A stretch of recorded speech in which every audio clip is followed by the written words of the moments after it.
അങ്ങനെ Siddique flash back പറയണം. സിദ്ദിഖിൻ്റെ ഭാര്യ ഗർഭിണികളുടെ ഡോക്ടറാണ്. അപ്പം ഈ VTechലെ മീര സിദ്ദിഖിൻ്റെ ഭാര്യയുടെ പേഷ്യൻ്റായിരുന്നു.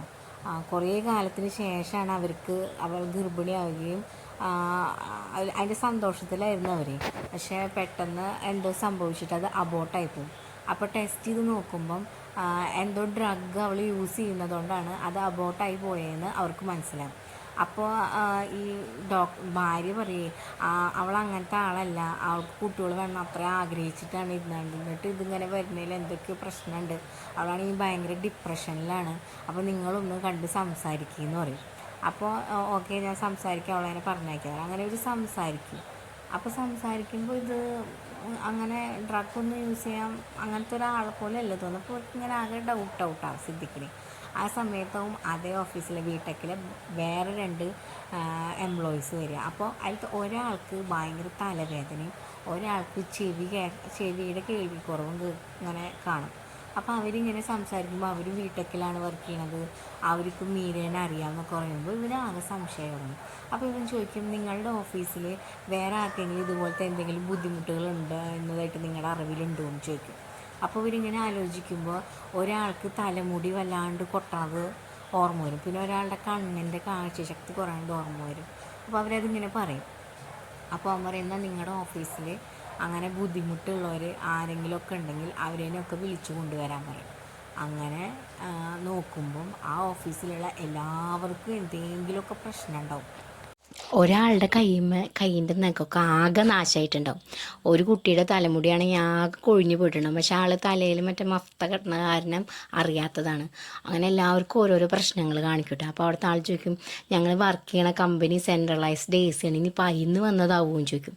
അപ്പോൾ അയാൾ പറയും ചിലപ്പോൾ സാധ്യത ഉണ്ടാവാം എന്ന് പറയും. അപ്പോൾ ഇവിടുത്തെ ആൾ പറയും, ഞങ്ങളുടെ MD ജോൺ സാറ് പുറത്തേക്ക് പോയെടുക്കുകയാണ്, അപ്പോൾ ആൾ അടുത്ത ആഴ്ച വരും, അപ്പോൾ ഞങ്ങളിത് ആളോട് സംസാരിക്കുക ഈ പ്രശ്നം എന്ന് പറയട്ടോ. അപ്പോൾ ആരെയും ശരി സംസാരിക്കാം, പക്ഷെ നിങ്ങളുടെ ആളുടെ പേരെന്തായിരുന്നു എന്നാണ് പറഞ്ഞത്, ജോൺ എന്നോ? അപ്പോൾ നിങ്ങളുടെ കമ്പനിയുടെ പേര് VTech, ഇതൊക്കെ ഞാൻ എവിടെയും നല്ല കേട്ടുപരിചയമുണ്ടല്ലോ എന്നിങ്ങനെ പറയും.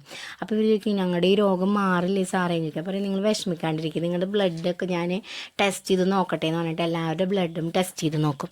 അപ്പോൾ എല്ലാവരുടെ ബ്ലഡിലും മീരയുടെ ബ്ലഡിൽ കണ്ട അതേ ഡ്രഗിൻ്റെ ഒരു ഇത് കാണാണ്ട്. അപ്പോൾ പിന്നെ ആകെ സംശയം. അപ്പോൾ വീണ്ടും എന്ത് ചെയ്യും, ഈ അവിടുത്തെ വർക്ക് ചെയ്യുന്ന ആളെ വിളിച്ചിട്ട് പറയും, നിങ്ങളവിടെ റുട്ടീൻ എങ്ങനെയാണ്, നിങ്ങളുടെ കഴിക്കണ ഭക്ഷണം, കുടിക്കണ വെള്ളം, ചായ എന്തൊക്കെയാണ്, അതിൻ്റെയൊക്കെ ഓരോ സാമ്പിളുകൾ ഞങ്ങൾക്ക് കൊണ്ടുവന്നതായി, ഞങ്ങളൊന്ന് ടെസ്റ്റ് ചെയ്ത് നോക്കട്ടെ എന്ന് പറയും. എന്നിട്ട് അത് കൊണ്ടുവന്ന് കൊടുക്കും. എന്നിട്ട് അതിലൊക്കെ ഈ കണ്ടൻറ്റിൻ്റെ ഇതവൻ കാണും. അപ്പോൾ ആളെന്ത് ചെയ്യുമെന്ന് വെച്ചാൽ വീണ്ടും വിളിച്ചിട്ട് അവരോട് പറയേ, നിങ്ങളുടെ ഓഫീസിലെ സിസ്റ്റത്തിലെ നിങ്ങളുടെ വർക്കുമായിട്ട് ബന്ധപ്പെടാത്തിട്ടുള്ള എന്തെങ്കിലും ഫയലുകളോ ഫോൾഡറുകളോ ഒക്കെ ഉണ്ടെങ്കിൽ അതിങ്ങോട്ട് കൊണ്ടുവരാൻ പറയും. അങ്ങനെ അവർ അതൊക്കെ കൊണ്ടുവരും. അപ്പോൾ അതിൽ ഒരു ഫോൾഡറിൽ കാണുക അവരുടെ പഞ്ചിങ് മെഷീൻ്റെ ബ്ലൂ പ്രിൻ്റ് അങ്ങനത്തെ കാര്യങ്ങളൊക്കെ കാണാം. അപ്പോൾ ഇവനത് ആ ബ്ലൂ പ്രിൻ്റ് കാണുമ്പോൾ അത് പഞ്ചിങ് മെഷീൻ്റെ ആയിട്ട് ഫീൽ ചെയ്യില്ല. അപ്പോൾ അത് വേറൊരാൾക്ക് ഫോട്ടോ എടുത്ത് അയച്ചു കൊടുക്കും, ഇത് എന്തിൻ്റെയാണെന്ന് ചോദിച്ചിട്ട്. അപ്പോൾ പറയും, ഇത് പഞ്ചിങ് മെഷീൻ അല്ല, ഇത് ബ്ലഡ് സാമ്പിൾ കളക്ട് ചെയ്യാൻ വേണ്ടിയിട്ട് എടുക്കണ ഒരു മെഷീനാണ്. അവരെന്നെ അറിയാണ്ട് അവർ പഞ്ചിങ് ചെയ്യുമ്പോൾ അതിൻ്റെ ഉള്ളിൽ നിന്ന് അവരുടെ ബ്ലഡ് സാമ്പിൾസ് കളക്ട് ചെയ്തെടുക്കുകയാണ്. എന്നിട്ട് അത് പോണ അങ്ങനത്തെ ഒരു മെഷീനാണിത് എന്ന് പറയും. പിന്നെ അവരുടെ ഫോൾഡറിൽ വേറൊരു സംഭവം, അതൊരു മരുന്നിനെ പറ്റിയിട്ടുള്ള പഠനമാണ്. അപ്പോൾ ഇങ്ങനത്തെ കാര്യങ്ങളൊക്കെ അവനതിൽ നിന്ന് മനസ്സിലാവും. അപ്പോൾ നമ്മുടെ ഐസക് ജോണിനെ V-Pharma എന്ന് പറഞ്ഞിട്ടൊരു ഫാർമസ്യൂട്ടിക്കൽ കമ്പനിയുണ്ട്. അപ്പോൾ അവർ തന്നെയാണ് സ്വന്തമായിട്ട് ഈ ഗുളികകളൊക്കെ ഉൽപ്പാദിപ്പിക്കുന്നത്. അപ്പോൾ അങ്ങനെയുള്ള ഒരാളാണ്. അപ്പോൾ അയാൾ എന്താ ചെയ്തതെന്ന് വെച്ച് കഴിഞ്ഞാൽ, അയാൾക്ക് കൂടുതൽ പ്രോഫിറ്റ് കിട്ടാനും മറ്റു കാര്യത്തിനൊക്കെ ആയിട്ട് അയാൾ തന്നെ ഒരു രോഗം അത് നമ്മുടെ നാട്ടിലേക്ക് ആദ്യം പരത്തി വരും. എന്നിട്ട് അതിനുള്ള ആൻറ്റിഡോട്ട് ഉണ്ടല്ലോ, അത് അവരുടെ കമ്പനി കൊടുക്കുമ്പോൾ അവർക്ക് മാത്രം അതിൻ്റെ മൊണോപ്പൊളി കിട്ടിയിട്ട് അതിൻ്റെ പ്രോഫിറ്റ് എടുക്കാമല്ലോ, അതിന് വേണ്ടിയിട്ടാണ് അവരിതൊക്കെ ചെയ്യണത്. അപ്പോൾ ഈ ആൻറ്റിബയോട്ടിക് എന്ന് പറയണ ആൻറ്റിബയോട്ടിക് ഉണ്ടാക്കണമല്ലോ. അപ്പോൾ അതാദ്യം എഫക്റ്റീവ് ആവോ എന്താണ് എന്നുള്ളത് ആദ്യം കുറച്ച് ആൾക്കാരുടെ മേലിൽ ടെസ്റ്റ് ചെയ്താലല്ലേ ഇവർക്കത് പിന്നെ അതിൻ്റെ അടുത്തതിലേക്ക് കടക്കാൻ പറ്റുള്ളൂ. അപ്പോൾ അതിന് വേണ്ടി ടെസ്റ്റ് ചെയ്യാൻ വേണ്ടിയിട്ടാണ് ഇവരേനെ ഗിനിപ്പന്നിയോളം ഉള്ള പോലെ ഉപയോഗിച്ചുകൊണ്ടിരിക്കുകയാണ്. അപ്പോൾ അങ്ങനെ അത് ഇവരിൽ ടെസ്റ്റ് ചെയ്യണ കാരണം കൊണ്ടാണ് ഇവർക്ക് ഈ അസുഖങ്ങളും മറ്റു കാര്യങ്ങളൊക്കെ ഉണ്ടാവണത്. അപ്പോൾ റെഡ് വൈറസ് എന്ന് പറയുന്ന ഒരു രോഗമാണ്. അതിനുള്ള ആൻറ്റിബയോട്ടിക് ഉണ്ടാക്കാൻ വേണ്ടിയിട്ടാണ് ഇവരിത് ചെയ്യണത്. അപ്പോൾ ഇതൊക്കെ കണ്ടുപിടിച്ച് വരുമ്പോഴേക്കും അവരുടെ ഫുള്ള് ഇവരുടെ മേലുള്ള ടെസ്റ്റിംഗ് ഒക്കെ കഴിഞ്ഞിട്ടുണ്ടാവും. എന്നിട്ട് അവർ അതിൻ്റെ ആദ്യത്തെ സ്റ്റെപ്പ് കഴിഞ്ഞിട്ടുണ്ടാവും. പിന്നെ അടുത്ത സ്റ്റെപ്പിൽ അവർ നല്ല സംഭവം ഉണ്ടാക്കിയിട്ടുണ്ടാവും. പക്ഷെ ഇവർക്ക് ഈ ടെസ്റ്റോളും ഈ ഈ വേറെ ഡ്രഗ് കൊടുത്തത് കൊണ്ട് ഇവർക്ക് വരുന്ന ആ അസുഖം അത് ജീവിതകാലം മുഴുവൻ ഇവർക്ക് ഉണ്ടാവും.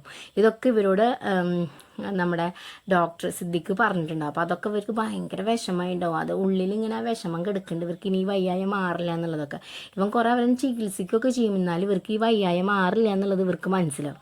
അപ്പോൾ പിന്നെ അവർക്ക് പ്രതികാരം ചെയ്യണം എന്നുള്ള ഒറ്റ മൈൻഡ് ആവുകയാണ്. പിന്നെ കൂടുതലും മീരയ്ക്കായിരിക്കും വിഷമമുണ്ട. കാരണം അവർ കുറേ നാൾ ആഗ്രഹിച്ചിട്ടാണ് ഒരു കുഞ്ഞിനെ വേണം എന്നുള്ളത്. അപ്പോൾ ആ കുഞ്ഞ് പോയതിൻ്റെ വിഷമമാണ് അവന് കൂടുതലുണ്ടാവുക. അങ്ങനെ ഇത്രയും കാര്യങ്ങൾ സിദ്ദിഖ് ഈ പോലീസിനോട് പറയും. എന്നിട്ട് പറയാം അവർ അവസാനമായിട്ട് ഇങ്ങനെ വന്നിരുന്നു. അപ്പോൾ അവരന്ന് എന്നോട് പറഞ്ഞത് അവർക്ക് ഇതിന് എന്തെങ്കിലും ഒന്ന് ചെയ്യണം, പക്ഷേ അവരുടെ കയ്യിൽ അതിനായിട്ടുള്ള തെളിവോ കാര്യങ്ങളോ ഒന്നുമില്ല. അപ്പോൾ ഞാൻ അവരോട് പറഞ്ഞു വേറെ എടുത്തുചാട്ടമൊന്നും കാണിക്കരുതെന്നൊക്കെ ഞാൻ പറഞ്ഞിട്ടുണ്ടായിരുന്നു.